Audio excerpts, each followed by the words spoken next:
afternoon and welcome to Nationwide on the network service of the NTA. I am Nalin Ebel-Amo with the news. We begin by informing you that President Muhammadu Buhari has left Abuja for Accra, Ghana to attend the third extraordinary session of the Assembly of Heads of State and Government of the Gulf of Guinea Commission.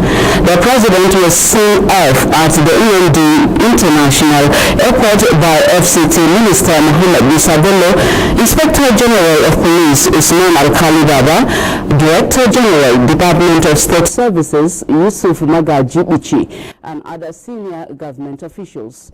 While in Accra, the Nigerian leader is scheduled to participate and deliver remarks at the high-level discussion on strategies for strengthening peace and security in the fight against maritime-related crimes in the region. As the immediate past chair of the Assembly, President Buhari had championed collective efforts by member states of the region, the Economic Community of Central African States, the Economic Community of West African States, the Gulf of Guinea Commission, and their partners to address and prevent piracy. It will be recalled that in June 2019, Nigeria's National Assembly passed the Suppression of Piracy and Other Maritime Offences Act 2019, which aims to prevent and suppress piracy, armed robbery, and other unlawful acts against a ship. Vice President Yemi Osinbajo continues his strong advocacy for a just energy transition for Africa and the developing world, stressing that the issue of energy poverty has to be tackled headlong and reflected in the global energy transition conversations in order for African countries to attain middle-income status and societal and individual prosperity for its people. State House correspondent Jide Onifade reports. Vice President Yemi Osinbajo and his entourage arriving at the University of Pennsylvania at the invitation of the university, celebrating 50 years of black studies at the university. The energy transition in Africa. The Vice President's speech centers around climate change and a just energy transition, stressing the need to allow African countries fashioned out modest ways of combating climate change. Having recognized the fact that global zero carbon ambitions cannot be realized without intentional carbon removal technologies and practices, Africa can actually ramp up her own potential to remove carbon at scale through a combination of planned land use and ecosystem management and the engineered removal technologies. He explains how it is important to turn around challenges to opportunity. The straight answer is that there does not seem to be a pathway. There isn't a pathway for Africa to provide for its populations, provide well-paying jobs, provide opportunities, etc., if we stay within the globally agreed constraints. At a panel discussion, the Vice President spoke on the achievements of the administration and the development of critical infrastructure. Africa, in many ways, has not been treated fairly in conversations. Often, this treatment is a result of simply not understanding Africa. In the words of another statesman, changes are only affected by a critical mass of reform-minded people who are at work. It's all about Africa and the survival of its people. In Philadelphia, USA, Jide Onifade, NTA News. Thank you, Jide. From there, we take you to Sudan, where tens of thousands of Sudanese are fleeing to other African countries for safety following new gunfire and shelling amid shortage of food and water. Charles Alpha now brings us the latest. An estimated 10 to 20,000 people have fled the conflict in Sudan's Darfur region to seek refuge in neighboring Chad, Kenya, and Egypt. Majority of those fleeing are women and children who are currently sheltering out in the open. Most pressing needs are water, food, shelter, healthcare, child protection, and prevention of gender-based violence due to the violence experienced by those crossing the border. The fighting is ongoing and there hasn't been a ceasefire. Only this morning, people were dying right in front of us. There were people walking by the Nile who died. They were hit by shrapnel from anti-craft gunfire and others that fell into the Nile. Right now, people are leaving. Yesterday, communications were up and running, but there's nothing today. Eastern Chad already hosts over 400,000 refugees from Sudan, and new arrivals are placing additional strain in the public infrastructure. The World Health Organization in Sudan says there is a high risk of biological hazard after one of the sites in the Sudan fighting seized a laboratory with 459 people killed in the fighting in Sudan and 4,072 injured. Charles Alpha, NTA News. Still staying on Sudan crisis, especially with efforts in evacuating Nigerians from the war-torn country, the Director of Special Duties National Emergency Management Agency NEMA, Onimode Bandele, spoke with Ruth Aguele on the agency's critical role and commitment in bringing home Nigerians from Sudan. Students and other members of the Nigerian community stranded in the ongoing crisis, in Sudan, happening between the Sudanese army and the paramilitary rapid support forces. Well, the federal government has given go-ahead for immediate evacuation of the stranded students caught up in that crisis. We have a guest joined us now to talk on the evacuation operations, to know how far so far and what is going to happen. We have Mr. Onimode Bandele. He's the Director of Special Duties from the National Emergency Management Agency. Thank you very much for joining us, sir. Thank you for having me. Good afternoon, Nigerians. Good day. Now, you're to lead Nigeria's evacuation operation. So, when is the evacuation operation going to kick off? Evacuation is a process. It doesn't just start in one day. As I speak to you, my DG has been in Egypt since Friday, coordinating this process between the Embassy of Nigeria in Khartoum and that of Egypt. I can tell you practically about this afternoon, buses have been mobilized, monies have been paid, and the exercise, the movement of the students and other Nigerians expected to commence as soon as all the buses are loaded. You talked about the buses that are already in place, but what is the preliminary arrangement on ground? Are they going to, move in batches, or how is that going to happen?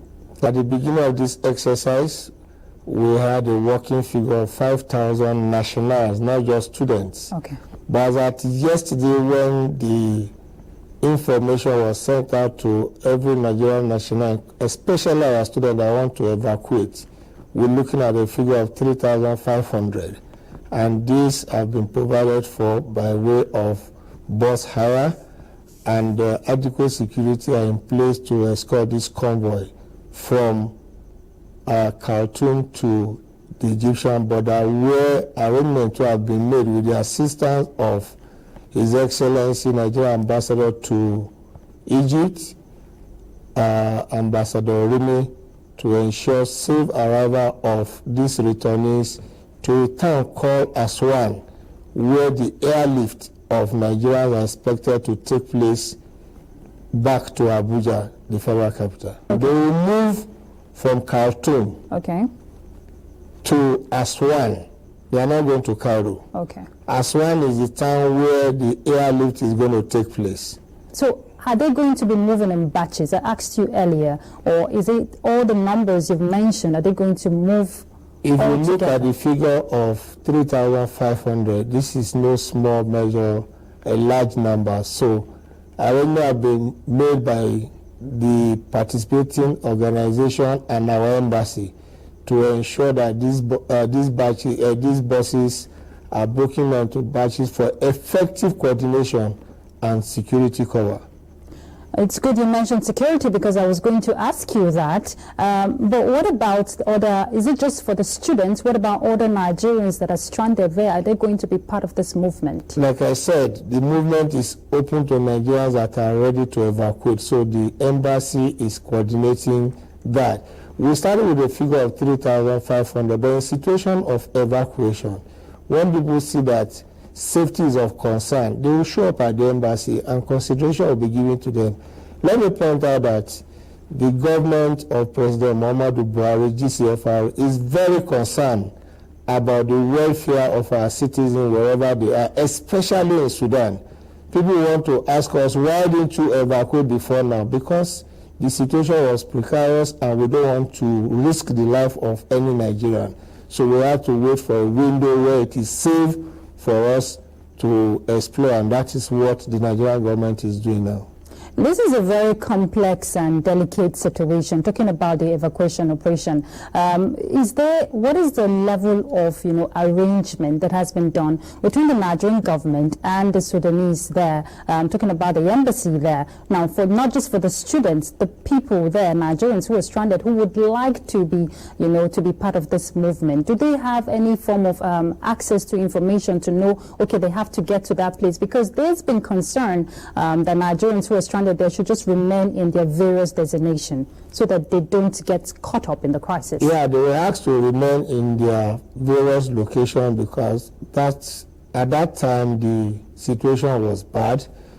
Don't forget, anywhere you find Nigerians, there will be Association of Nigeria. So they have leadership, and this leadership are in constant communication with the embassy. That is Nigerian government in Khartoum. So with that, we are believing wherever they are, the embassy will be able to get across to them for them to indicate if they want to be part of the evacuation. So the Nigerian authority there in Sudan are to reach out to them, not that they are to go to the embassy there? No, the embassy is reaching out to Nigerians in Sudan. Okay. Okay, what about parents who are worried here in Nigeria? What sense of encouragement, are you going to be giving them? Because people are worried. Well, we are parents, all of us. We are concerned about the unfortunate situation. And like I keep telling colleagues that have asked me questions that, look, keep praying for us. The Nigerian government is not mindful of the pain our children are going through, but the government, through the two embassies in Khartoum and Egypt, are doing their very best to ensure that all our students return back to this country in safety. Now, moving from Khartoum, when they evacuated from Sudan, moving from there, the first destination they're going to arrive, what kind of arrangement is in place for them there before they are moved down to Nigeria? Because they are going through buses. I don't want to say first destination. That is the holding area we have in Egypt.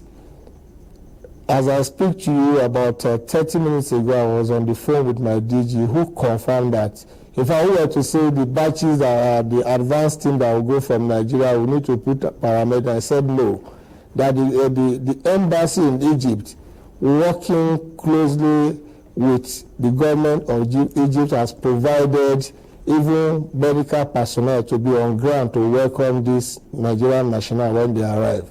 Talking about even their meal, the government is in, the embassy have arranged with the Minister of Social Welfare there to get this food ready.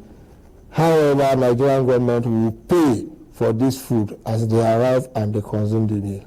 What about provision for where they're going to stay in the meantime, aside the provision of medicals and also food? We don't expect the holding time to be too long. What's the time frame you're given?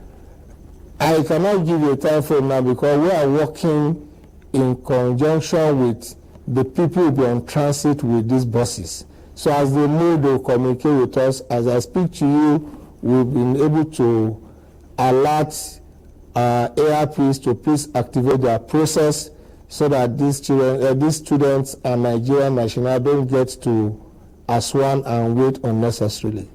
So what is the role of ARPs you just mentioned in all of this? ARPs volunteered to help bring back Nigeria to safety.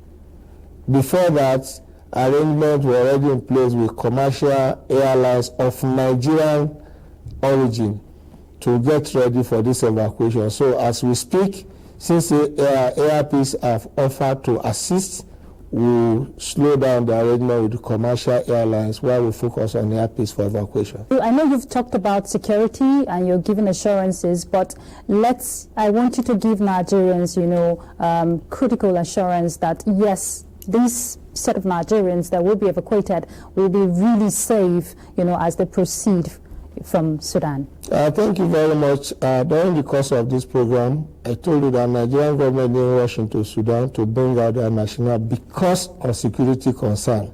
So for the government, through the embassy, to embark on this process now is to tell you that every other consideration has been, every other matters concerning the evacuation have been considered, and we believe we are good to go. That is why we are into it. Let's look at the numbers. We talked about 5,000 from the start and then 3,000 some thereabout that will be evacuated. What will happen to the remaining numbers? Are they going to come back on their own, or these are just the provision for the specific numbers you talked about? In the evacuation process, since we don't have people who have been profiled, you have a benchmark for planning purposes. If you listen to the Honorable Minister for Foreign Affairs who spoke, he gave a figure of 5,000. From this 5,000, the embassy has come out clearly that for the first operation, 3,500 is what they are considering. So as more people come out to signify interest in evacuation, the process will be expanded to accommodate Nigerians that are interested. So our expectation from Nigerians is, please pray for us, continue to be with us in good spirit, and I'm very sure that the government in place will not disappoint us in the course of this exercise. Okay, before I let you go, is there any emergency numbers, those there who haven't gotten access, can reach out for safety? I have a document that through which the embassy circulated their contact to Nigerians in Sudan. So I'm sure everybody who is there will have gotten in contact with that number or email, and they will do the needful. And you didn't mention when you're leaving, actually. Are you leaving today? Thank you very much. This is a teamwork. Okay. I told you my DG is already there. He's working with the embassy staff in Egypt and those who are coming from Khartoum. Okay. So if there's a need for us to beef off the number of persons working on ground there, okay, messages will be sent across home and will activate more people to join him there. But you're leaving today? The team, talking about the team. Some of the team members will be leaving today. Okay. Thank you very much, Mr. Onimode Bandele, Director of Special Duties with the National Emergency Management Agency. We wish you the very best, and we hope this whole process goes well. Well done. Amen. Thank you very much for having me, and have a great day ahead. You too. Bye. Thank you very much, Ruth Agwele, in an earlier interview with the Director of Special Duties, National Emergency Management Agency in NEMA. And in a similar development, the Ministries of Foreign Affairs and Humanitarian Affairs, Disaster Management and Social Development have expressed concern over the situation in Sudan. Through the ministers, the federal government has published emergency numbers for those stranded Nigerians. A joint statement by the Jeffrey Onyama and Sadia Farouk urged parents to advise their wards to be calm as concerted efforts are being made to evacuate all Nigerians stranded in Sudan. The joint statement, signed by the permanent secretaries of Ministry of Foreign Affairs and Ministry of Humanitarian Affairs and Disaster Management and Social Development, states that Nigerian students are also advised to maintain constant communication with the Nigerian embassy in Sudan for further directives. Furthermore, the statement also advised all Nigerian nationals to guard against undertaking the treacherous journey to the borders on their own in view of the dangers involved. Nigerian embassy officials in Sudan can be reached through the following numbers: +234 803 586 6773, +249 961 956 284, +234 806 363 6862, +249 961 956 274, and +234 90 666 63493. The federal government has announced plans to commence the evacuation of thousands of Nigerian students studying in Sudan beginning from today.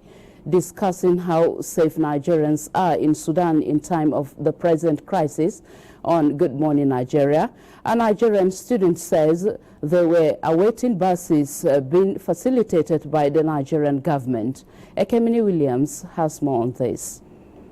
Of Nigerians studying in Sudan are struggling to get out of the country, where a battle has been raging between the Sudanese armed forces and the Rapid Support Forces in a battle for supremacy.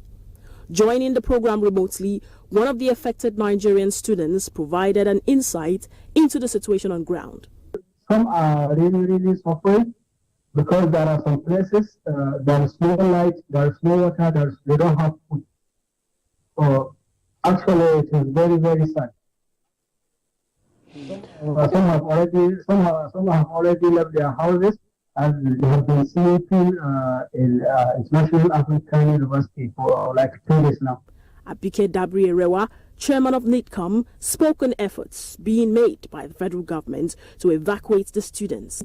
So as our ambassadors in Cairo, in Ethiopia, in Chad, all working together, NEMA, NITCOM, immigration, everybody working together. And can I correct an impression?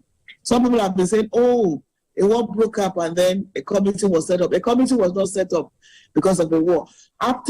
Even before Ukraine, the office of the chief of staff to the president, Ambassador Professor Gambari, actually put in place a standing committee on evacuation. So it's chaired by the Minister of Foreign Affairs and the Minister of Humanitarian Affairs, with agencies like NITCOM, NEMA, Immigration, NIA, and other agencies part of that committee. So it wasn't set up because of this, but it's there, and hopefully to be reinforced and ensure that maybe have a little funding set aside so that in cases like this, you don't have to wait for a while to make that happen. Retired diplomats who analyzed the situation said Nigeria has to also mediate the situation for a quick resolution of the crisis to forestall Sudan from becoming another breeding ground for terrorists. The scandal of anti-democratic forces there will definitely spread and will not be good for even a country like Nigeria.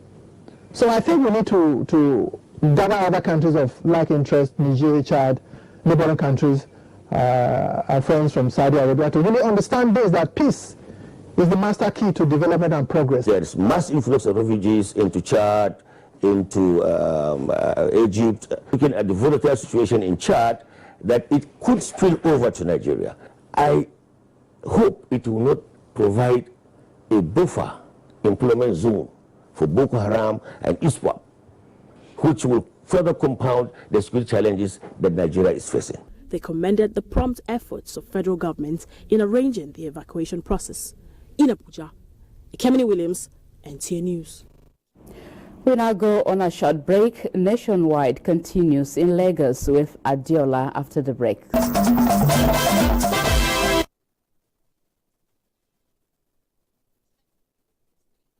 Nationwide on the NTA, and this is Lagos. Nigeria has joined the rest of the world over the years in marking World Malaria Day. For the country to commemorate this year's Malaria Day is no longer news, but the interesting thing about the 2023 celebration is the approval of the malaria vaccine for children from 5 to 36 months.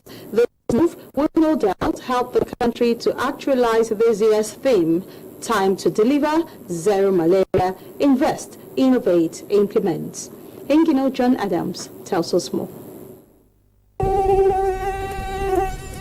As tiny as this mosquito is, it can cause serious health challenges from malaria, which may lead to complications like liver and kidney failure, shock, anemia, or even death.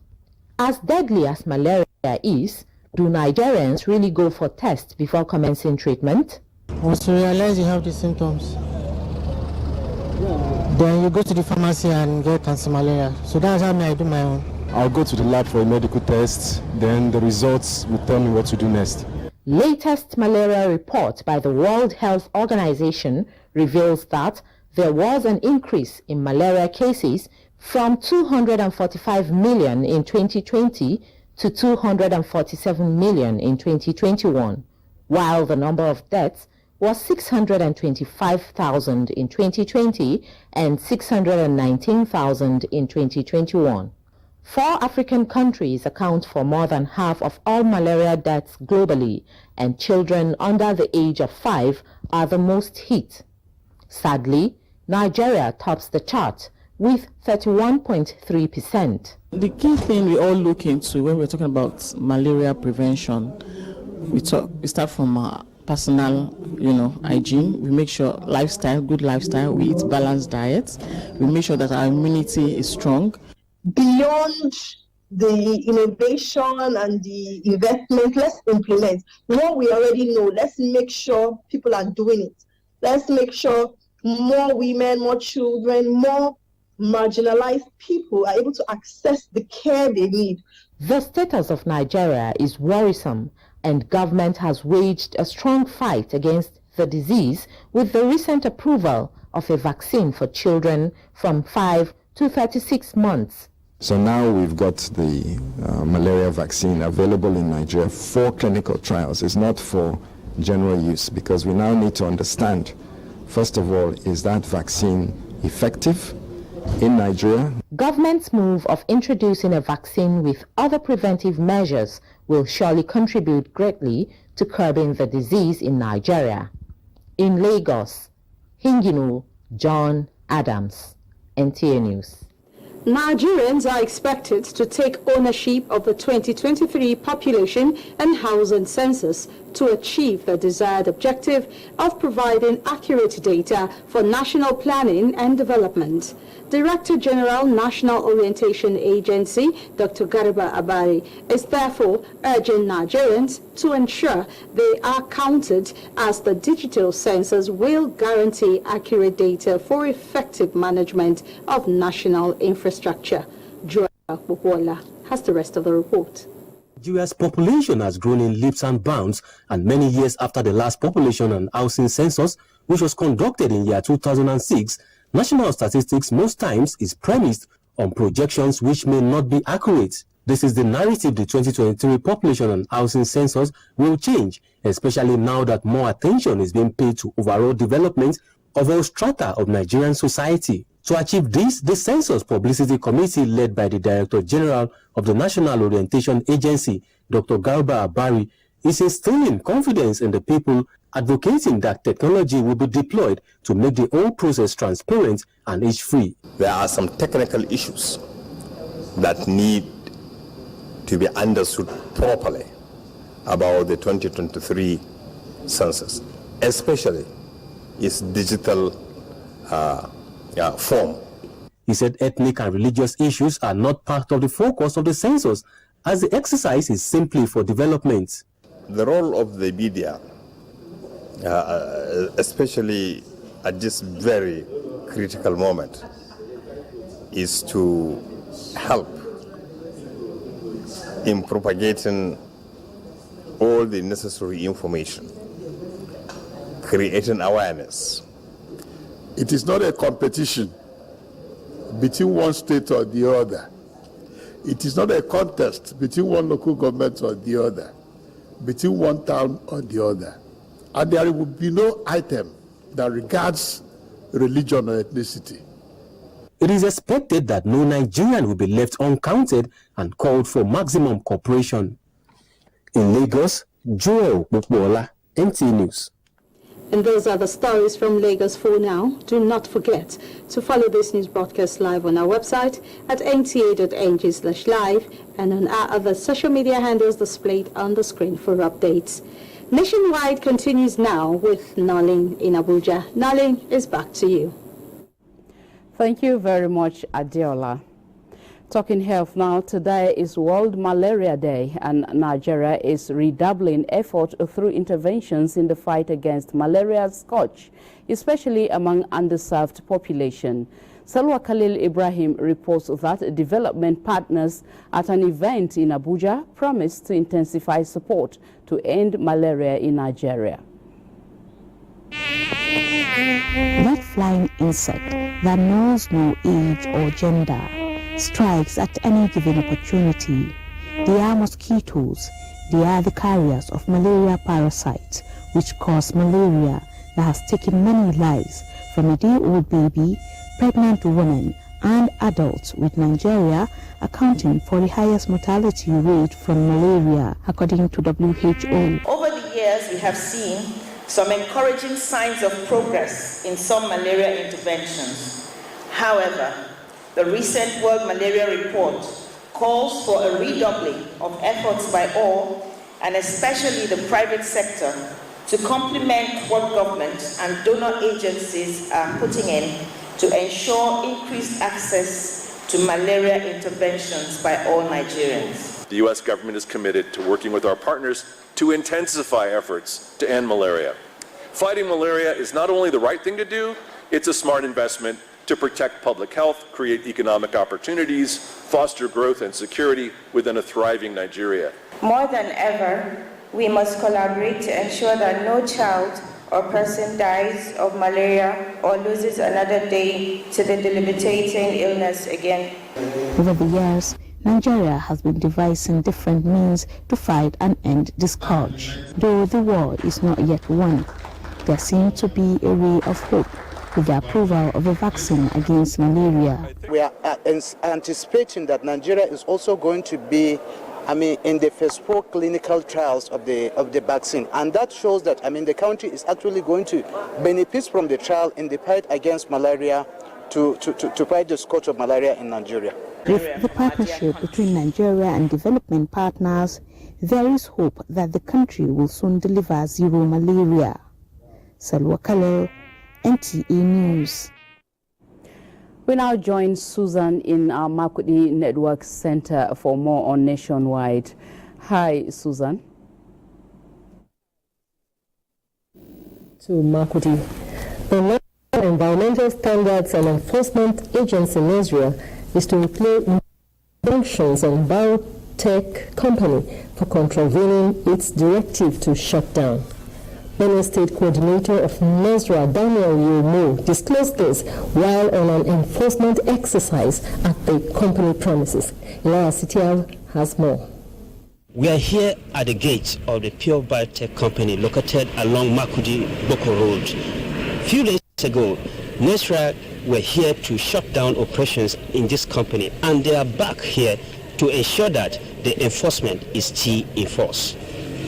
After the sealing of the Pure Biotech Company recently, reports emerged from some sections of the media and members of the public that the company still operates under discrete conditions, with some reports even accusing NESRA of compromising in the process. The state coordinator Daniel Yomo, in his enforcement visit, disclosed that he observed during his several personal investigations that production was still ongoing.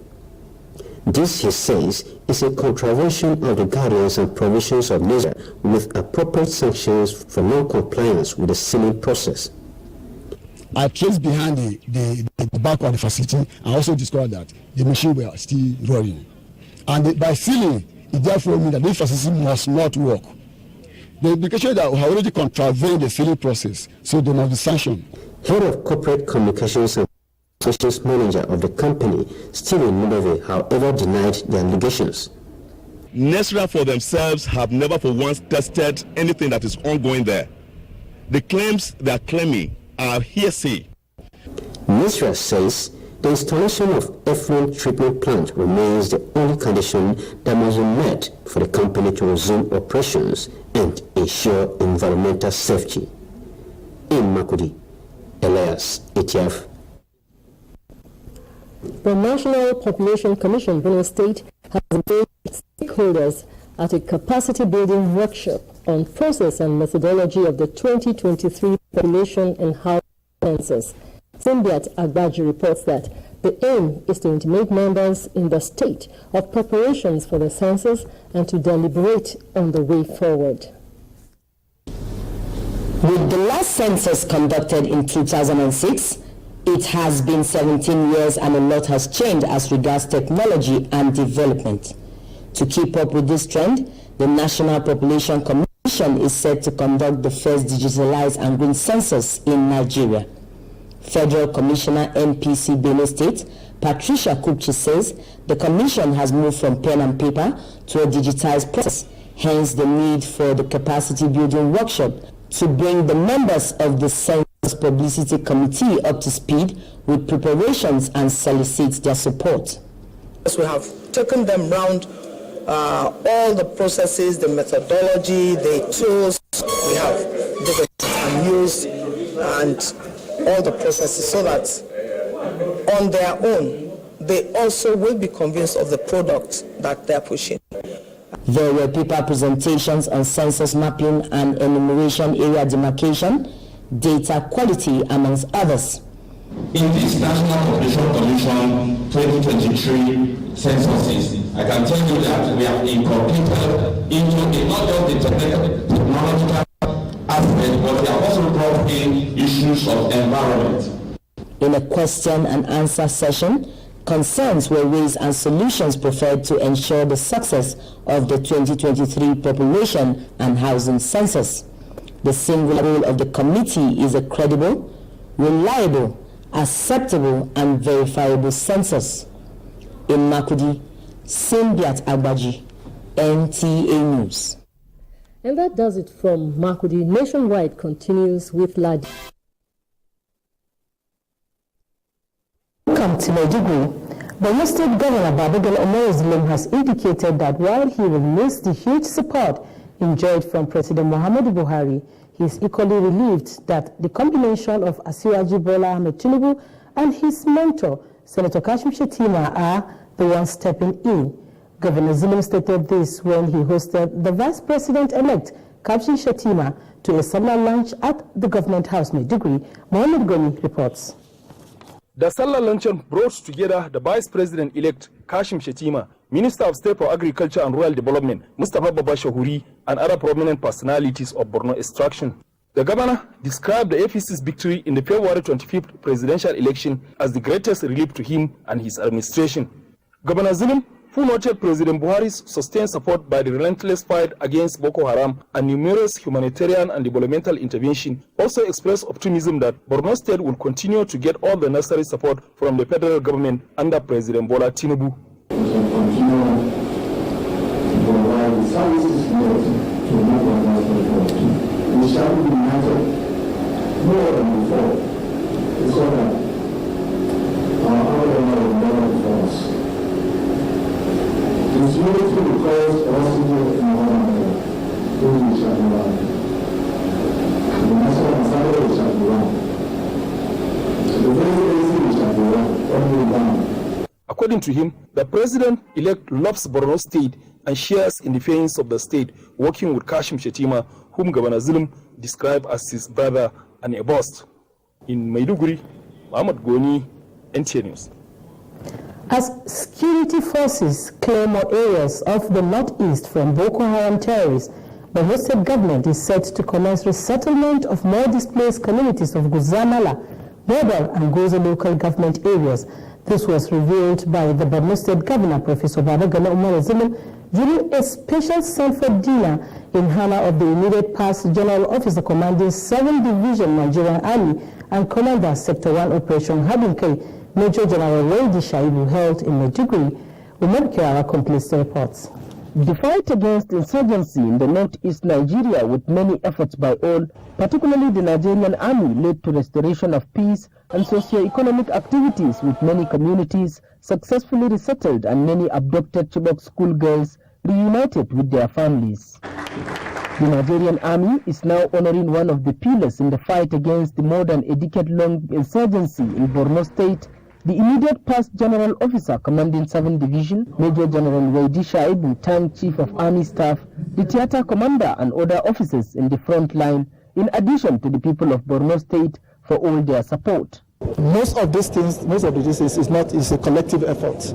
I attribute everything to the diligence of my officers and men. Theater Commander Northeast Operation Hadinkai Major General Ibrahim Sambo Ali and other senior officers saluted the gallantry of Major General Shaibu. Borno State Governor Professor Babagana Umar Zulum, while expressing readiness to provide more support to the Nigerian Armed Forces reflected on how General Shaibu contributed to peace building in the state. For the governor, it is time to completely degrade some of the marauding insurgents in addition to strengthening community resilience and exercising medium and longer term sustainable solutions. Elections are over now, and this is the time that we shall have to completely degrade the insurgents. The directive to stop registering local and INGOs in Borno State, according to Governor Zulum, is to further build community resilience for prosperity and checkmate activities of NGOs.